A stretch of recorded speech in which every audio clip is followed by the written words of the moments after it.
ఆదివైశ్యులందరూ సంఘటితంగా ఉండి అన్ని వర్గాల సంక్షేమానికి పాటుపడుతూ సేవా కార్యక్రమాలు నిర్వహించాలని టీడీపీ రాష్ట్ర అధికార ప్రతినిధి పిఠాపురం మాజీ ఎమ్మెల్యే వర్మ ఆంధ్రప్రదేశ్ ఆదివైశ్య మహాసభ రాష్ట్ర అధ్యక్షులు చిన్నిరామ సత్యనారాయణ పిలుపునిచ్చారు. పిఠాపురంలోని ఎస్ కన్వెన్షన్ హాల్లో పిఠాపురం యు కొత్తపల్లి గొల్లప్రోలు మండలాల ఆర్యవైశ్య సంఘం నూతన కమిటీల ప్రమాణ స్వీకారం జరిగింది. సంఘం జిల్లా ఉపాధ్యక్షులు వెలగా వెంకట నగేష్ అధ్యక్షతన జరిగిన కార్యక్రమంలో మాజీ ఎమ్మెల్యే వర్మ ఆర్యవైశ్య మహాసభ రాష్ట్ర ఉపాధ్యక్షుడు Granthi Narayanarao, Aryavysya development corporation director Kotha Kondababu, Lalitha industries అధినేత మట్టే శ్రీనివాస్, బోడా సతీష్, పిఠాపురం మున్సిపల్ కమిషనర్ నామా కనకారావు ముఖ్య అతిథులుగా పాల్గొన్నారు.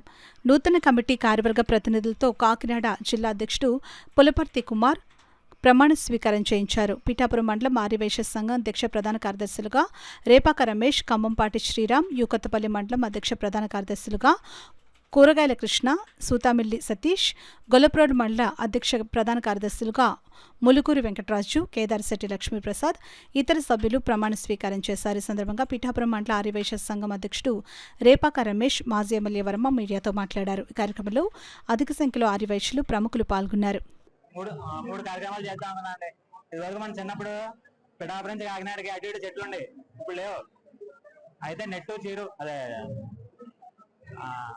నీరు చెట్టు కార్యక్రమాలు చేసి మొత్తం అంతా కూడా హరితవర్ణం చేయాలని చెప్పేసి ఫస్ట్ కార్యక్రమం ఒకటి. పెద్దాపురం మట్టే శ్రీనివాస్ గారు హామీ ఇచ్చిన ప్రకారం కూడా మేము నడుచుకుందాం అనుకుంటున్నాము. కాకినాడ జిల్లా రాష్ట్ర మహాసభలో కూడా మన రోసయ్య గారు స్థాపించిన ఈ మహాసభ ఆధ్వర్యంలో కూడా అంతా మంచి చెయ్యాలని అనుకుంటున్నాం. మన పొట్టి శ్రీరాములు గారు 120 జయంతి ఉత్సవాలు కూడా ఈ సంవత్సరంలో జరుపుకుంటున్నాము. దాని ముఖ్య ఉద్దేశం ఈ రోజు కూడా మనం జరుపుకున్నాం.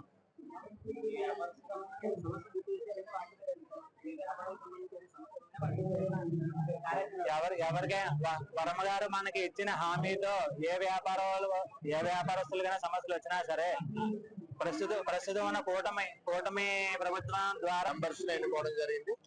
అదే విధంగా జిల్లా శాఖల యొక్క వారిని కూడా ఎన్నుకోవడం జరిగింది. అంటే ఆర్యవైశ్యులు కూడా ఎక్కడికెక్కడ వారిలో సమస్యలు సార్ట్అవుట్ చేసుకోవడానికి గురించి ఒక సంఘంగా ఏర్పడి ఐకమత్యంగా ముందుకు సాగుతున్నారు. ఆర్యవైశ్యులకు ఎప్పుడు కూడా చంద్రబాబు నాయుడు గారు పెద్ద పెట్టేశారు. అటు టీజీ భరత్ గారికి కానీ మంత్రిగా, దుండి రాజేష్ గారికి కానీ చైర్మన్ గా అన్ని రకాలుగా అవకాశాలు కల్పించారు.